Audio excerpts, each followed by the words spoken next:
J'espère que vous allez bien les amis. Ça fait bizarre pour moi de venir faire une vidéo pareille parce que vous savez que j'ai pas l'habitude de m'ouvrir comme ça. Mais vous l'avez compris, j'ai pensé, j'ai choisi et j'ai décidé que désormais j'allais m'ouvrir un peu plus. Partager avec vous certains de mes ressentis, étant donné que je ne peux plus le faire avec ma meilleure amie, paix à son âme. Donc, pour le premier numéro, je pense quand même qu'il faut que vous sachiez c'était qui. Donc, on va y aller maintenant. Vous êtes prêts, j'espère. Moi, j'ai un peu... c'est pas le trac, mais je suis un peu bizarre. Je sais pas pourquoi. L'autre partie de moi, celle que tu ne connais pas forcément. Je te partage mon expérience, mes délires. Je partage aussi avec toi mon lifestyle. C'est bon? Tu es prêt? Let's begin! Vous savez, avant, quand elle vivait, quand je faisais des vidéos, elle avait un commentaire, elle m'envoyait en privé. Ah, Nel, tu as fait comme ça? Non, pas Nel, là. Julie, ta vidéo, là. Ou bien ma camarade, ta vidéo, là. Donc, c'est un peu comme si... ah oui, ça fait bizarre. Mais bon, on va aller dans le vif du sujet. Vous avez certainement vu sur YouTube. Sinon, vous allez voir la chaîne YouTube de Arthur Belanguessan, qui est le mari, qui a été le mari de ma défunte amie, qui pour moi était comme une sœur. Donc, il vous a rendu le témoignage du parcours de sa femme pendant la maladie jusqu'à la mort. Voilà. Et cette femme, cette merveilleuse femme de qui il a parlé dans son reportage, enfin dans son documentaire, c'était mon amie. La sœur que la vie m'a donnée et avec elle j'ai eu 16 années d'amitié. Donc vous comprenez que c'est fort, hein, 16 années d'amitié, c'est beaucoup. Pour moi qui n'ai pas d'amis, elle était la seule d'ailleurs. Et comment on se rencontre? J'étais encore étudiante à l'école supérieure des affaires et du management et je devais lancer ma carrière musicale. Et il faut savoir que moi de nature, quand je change de coiffure, mon visage change. Vous me voyez comme ça, même dans la vraie vie, si je vais porter une perruque, pour me reconnaître, ça allait mettre un peu de temps.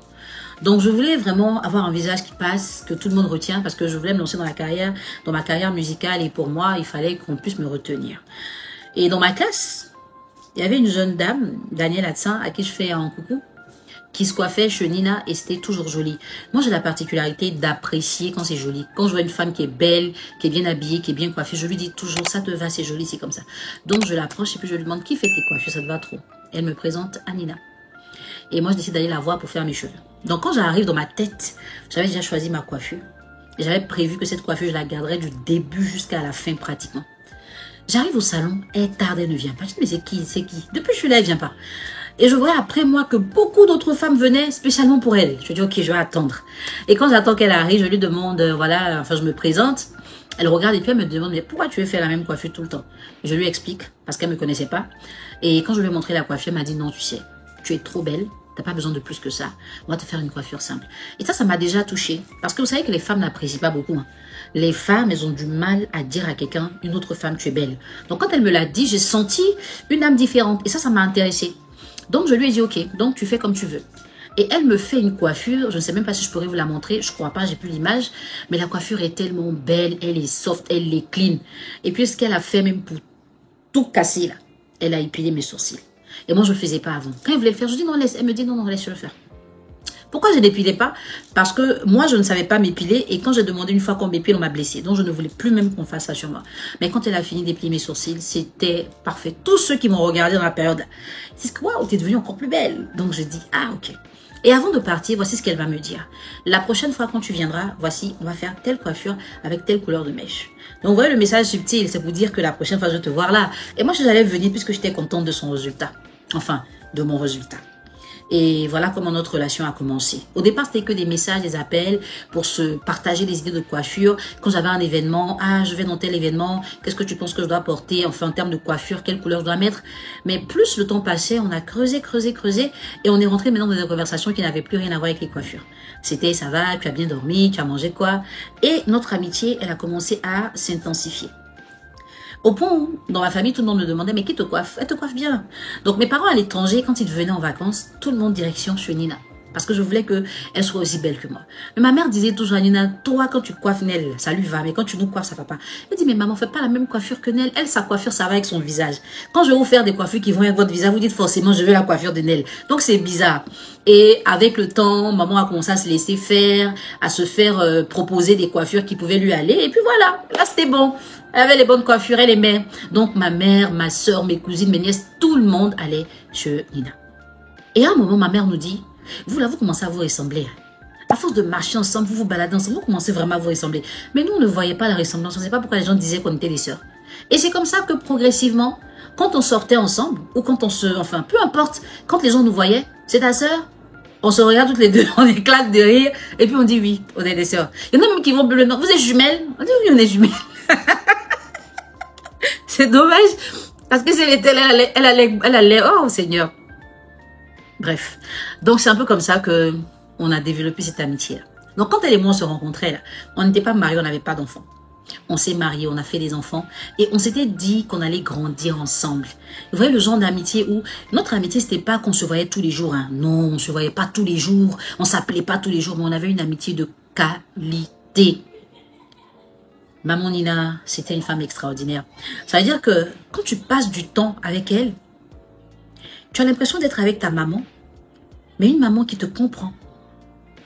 C'est-à-dire que elle était affective, elle était, je sais pas comment le dire, mais c'est quelqu'un qui apaise en fait. Elle est très apaisante, elle est calme, elle est douce et, enfin, elle était calme, douce et c'est quelqu'un avec qui tu n'as pas le temps de faire des faux trucs. Je sais pas, mais on va aller dans notre amitié. Donc, on a commencé à garder nos liens assez forts.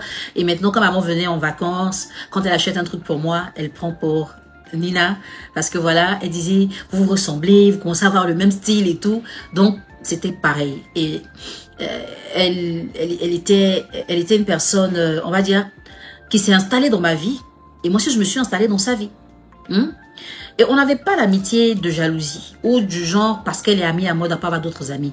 Mais notre relation était particulière. Notre relation, à toutes les deux, elle était particulière. Et puis, j'ai eu toujours mes premiers moments avec elle, surtout en matière d'esthétique et de beauté. Avant, je vous l'ai dit, je n'épilais pas mes sourcils. Quand elle l'a fait, c'était bien. Et je me suis accrochée, donc c'était ça. Figurez-vous qu'aujourd'hui, mon esthéticienne, celle qui fait mes soins de visage et mes ongles, c'est maman Nina et son mari qui me l'ont recommandé. Depuis ce temps jusqu'à aujourd'hui, elle est mon esthéticienne. Moi, de nature, j'aime pas me disperser. Je suis pas partout. Si je me sens bien quelque part, je reste jusqu'à ce que la mort nous sépare, on va dire. Donc, maman Nina, c'était celle qui me coiffait. Toutes les coiffures que je faisais, c'était elle. Et puis, malheureusement, à un moment, on va venir sur ça un autre jour. Et la première fois que je devais porter des mèches humaines, c'était elle.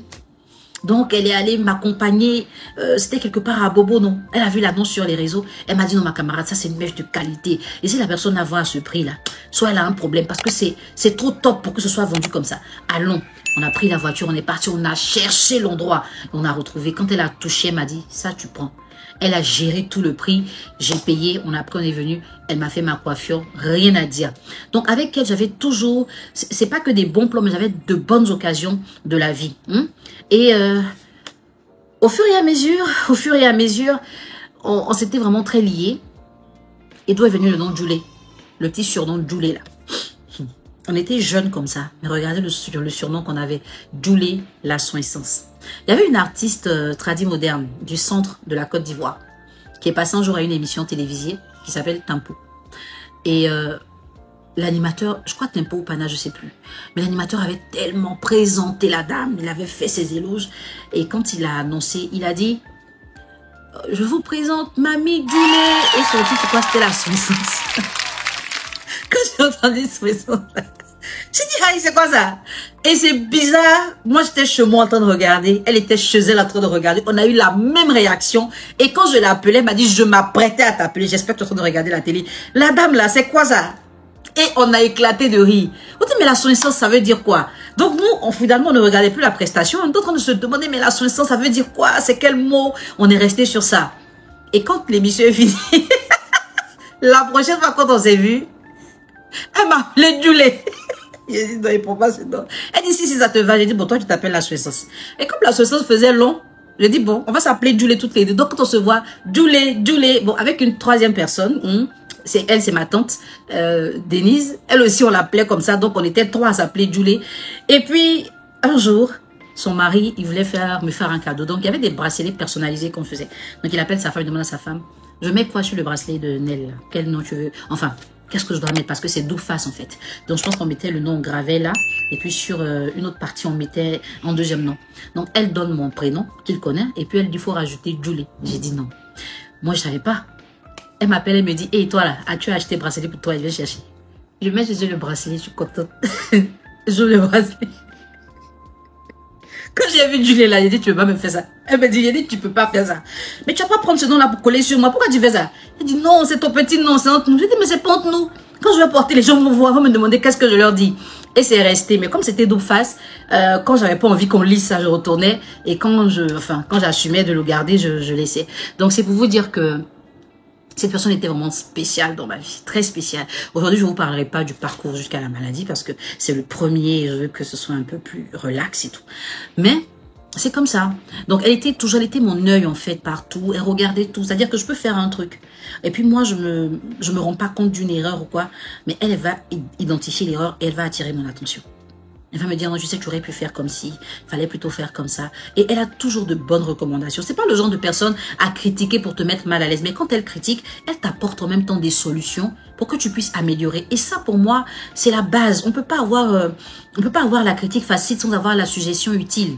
Donc, pour moi, c'était une personne qui était très utile. Et ce que j'aimais chez elle par-dessus tout, c'était sa douceur. Regardez. Elle et moi, on a eu 16 ans d'amitié. Elle a vécu 13 ans de mariage, donc je pense qu'elle est morte à la 13e année.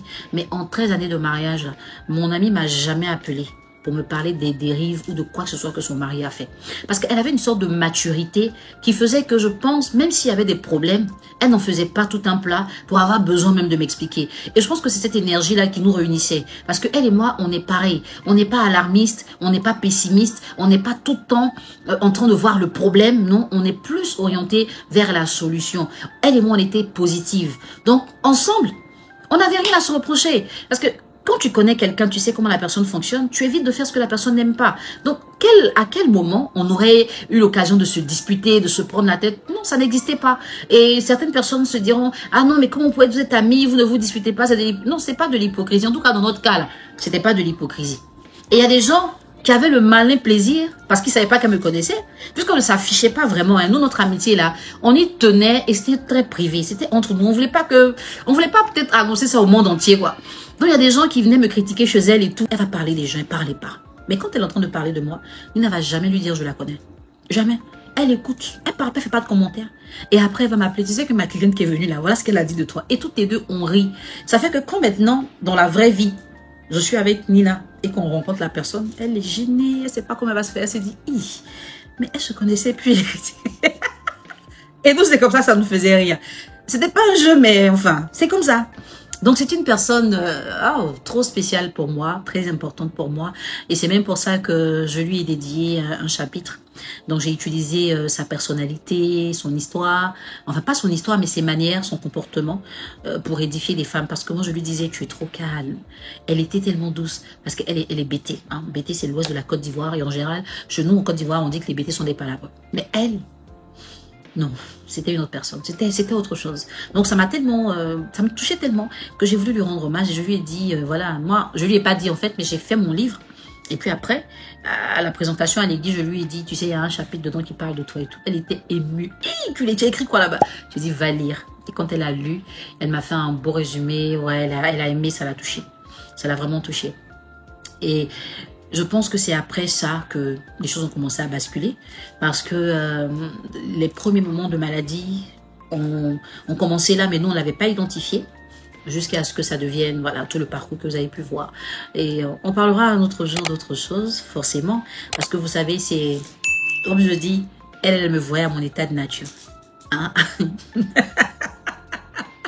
Les rires bêtes comme ça, là, elle a trop entendu ça. Et des fois, quand on arrive quelque part, et que je commence, du genre, j'ai l'impression qu'on me regarde pas trop, tu vois. Donc, quand j'éclate, parce que moi, je ris très mal. Moi, en fait, je sais pas sourire, mais je sais rire aux éclats. Donc, quand je ris, elle dit, hey, on est deux, ouais. Ouais, ce genre de rire bizarre, là. Imagine dans une salle, tout le monde est calme, et moi, j'éclate comme ça de rire. Donc, en fait, quand je suis avec elle, je me gère, quoi. Je sais qu'elle va me dire, hey, arrête, ici, là, non, calme-toi. Non, non, non. Mais quand elle est pas là, je suis obligée de vraiment me gérer parce que je sais pas à quel moment je vais déborder. Voilà, donc c'est un peu ça. Aujourd'hui, je suis contente de parler. Aujourd'hui, je ne parle même pas d'elle avec les pleurs. Ah, j'espère que je suis en train de guérir de tout ça. Mais je ne fais pas violence sur moi. Je ne suis pas en train de m'alarmer. Je sais que c'est un processus normal. Hein. 16 ans à connaître quelqu'un et puis la personne part comme ça. Ça fait mal et c'est pas facile à digérer. Mais je ne suis pas pressée non plus. Hein. Je suis pas pressée. Je sais qu'il va y avoir des moments où je vais rire en parlant d'elle et d'autres où je vais pleurer. Je le sais. Donc voilà. Ah, je pense que j'ai dit l'essentiel, l'autre partie de moi. Alors, vous allez me dire en commentaire, qu'est-ce que vous avez vu de moi que vous n'imaginez pas dans cette vidéo-là? Je vois vraiment si je suis différente de la vraie vie ou quand je fais mon travail. Parce que je comprends pas. Moi, j'ai pas l'impression d'être une double personne. Moi, en fait, j'ai plusieurs facettes et je les active selon ce que je veux produire comme effet. Donc, dites-moi en commentaire, est-ce qu'il y a quelque chose que j'ai fait dans cette vidéo à laquelle vous n'aurez pas pensé? Une attitude, un mot, je sais pas. Dites-moi quelque chose. On va se retrouver prochainement pour notre deuxième épisode. L'autre partie de moi. L'autre partie de moi, celle que tu ne connais pas forcément. Je te partage mon expérience, mes délires.